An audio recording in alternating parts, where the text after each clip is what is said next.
Olá, somos alunos da Univesp e apresentaremos nosso projeto integrador com o tema Indicadores Estratégicos para a Captação Eficiente de Clientes em Assistência Técnica. O projeto foi desenvolvido pelos alunos Alan Azevedo, Ângela Pereira e Roberto Carneiro, do curso de Engenharia de Produção, e pelas alunas Débora Rios, Dominique Torrubia, Lohana Silva, Rosana Pereira e Ianca Lisboa, do curso de Administração. O projeto foi desenvolvido pelos alunos no ano de 2026, cursando os 6º semestres de seus respectivos cursos. O projeto teve como objetivo encontrar e indicar medidores de desempenho, analisar as métricas digitais da comunidade externa escolhida e indicar sugestões de melhorias. Escolhemos uma empresa prestadora de serviços de assistência técnica em produtos de linha branca de pequeno porte que conta com um colaborador como técnico, uma atendente e o proprietário. Situada na zona leste de São Paulo e que conta com um vasto raio de atendimento que abrange a região central, zona sul, leste, norte e oeste da capital. Durante a primeira visita técnica, foi apresentado ao proprietário da empresa o tema e os objetivos do projeto e coletamos informações referentes aos processos operacionais, meios de comunicação e anúncios online para analisar. Durante a análise dos dados coletados, foi possível identificar que a empresa estava com baixa captação mensal de novos clientes. Após apresentar essa problemática ao proprietário, ele sinalizou que esse é um ponto que ele gostaria de mudar, para que houvesse a expansão da empresa.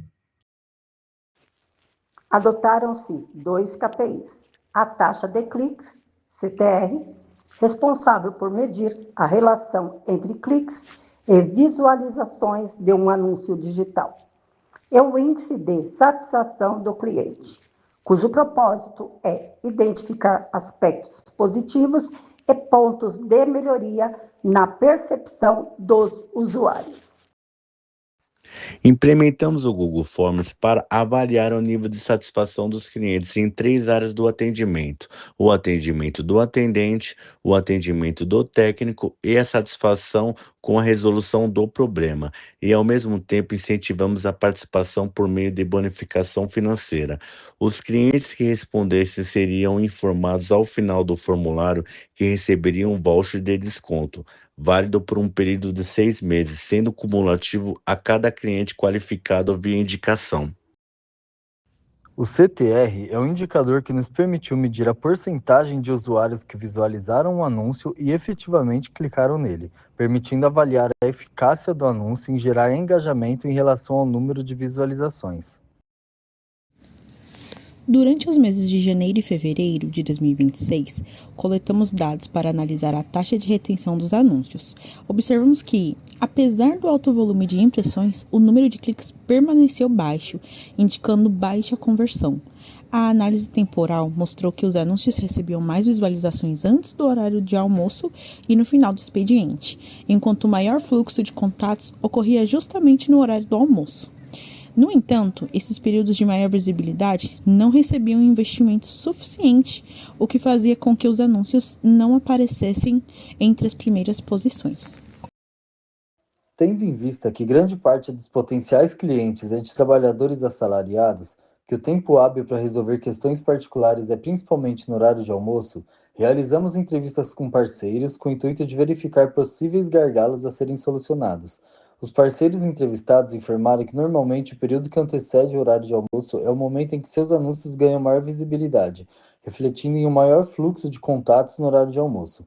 Sugerimos ajustar o período de maior exibição dos anúncios, concentrando maior parte do investimento no intervalo que antecede o horário de almoço, como teste a ser aplicado a partir de segunda quinzena de março de 2026.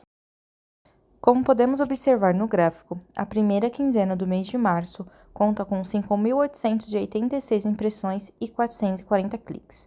Já na segunda quinzena, os cliques aumentaram para 496 e as impressões diminuíram para 5.460.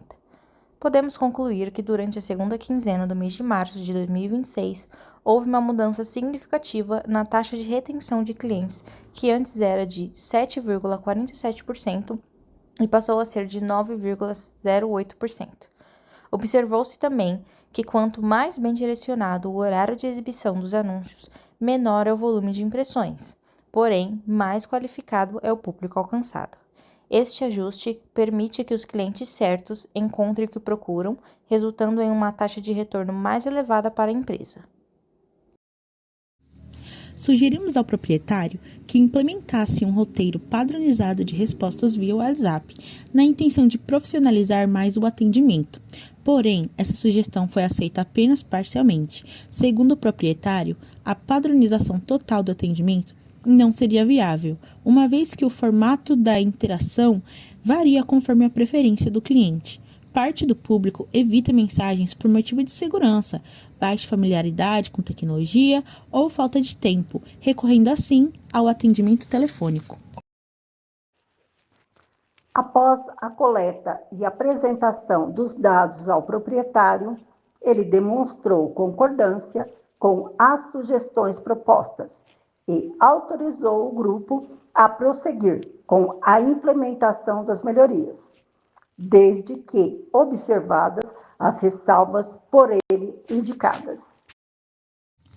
Analisando os números das 2 quinzenas do mês de abril de 2026, observamos que houve uma redução de quase 1.000 impressões e aproximadamente 100 cliques. Porém, mesmo com essa queda nos números, a taxa de retenção continuou aumentando em relação ao período analisado antes das melhorias propostas. Tivemos na primeira quinzena uma taxa de retenção de 9,21% e na segunda quinzena 9,11%. Essa diminuição significativa nos números de impressões e cliques possivelmente se deu devido ao feriado prolongado que ocorreu no mês. Em conversa com o proprietário, ele informou que, em comparação aos anos anteriores, os resultados financeiros deste ano se mostraram muito mais satisfatórios no fechamento do mês. Durante a análise da primeira quinzena do mês de maio, observamos o valor de 9,40% referente à taxa de retenção, o maior percentual durante o período de estudo. As impressões chegando a 4.510 e os cliques em 424. Com os resultados da primeira quinzena do mês de maio de 2026, finalizamos nossa análise, totalizando um período de implementação de 2 meses das melhorias propostas. Podemos verificar que gradativamente a taxa de retenção de clientes tem aumentado. O proprietário mostrou-se totalmente satisfeito com as implementações realizadas, frisando o aumento dos clientes e dos lucros da empresa, e relatando brevemente que houve pequena diminuição no investimento financeiro dos anúncios que agora estão melhores direcionados. Inclusive, informou que manterá em vigor as sugestões de melhoria implementadas. Durante o desenvolvimento do projeto, podemos verificar que as mudanças necessárias nem sempre começam com atitudes drásticas que mudam totalmente o funcionamento de uma empresa. Elas normalmente começam com pequenos ajustes a fim de aprimorar a base do que já temos em mãos. Na empresa em questão, implementamos o Google Forms para medir a satisfação dos clientes e fazer melhorias de acordo com as sugestões que chegaram através do campo designado. Inicialmente, o contato com os clientes ocorria pelo WhatsApp, sendo a continuidade do atendimento conduzida de maneira personalizada. Também implementamos ajustes nos horários de exibição dos anúncios online, visando aprimorar o direcionamento e melhorar o alcance da empresa. O problema observado mostrou a importância de utilizar indicadores estratégicos para compreender as dificuldades da empresa e buscar melhorias na captação de clientes e no atendimento prestado, conforme sugerido pelo tema norteador da Univesp. A seguir, apresentamos as referências bibliográficas utilizadas no desenvolvimento do projeto.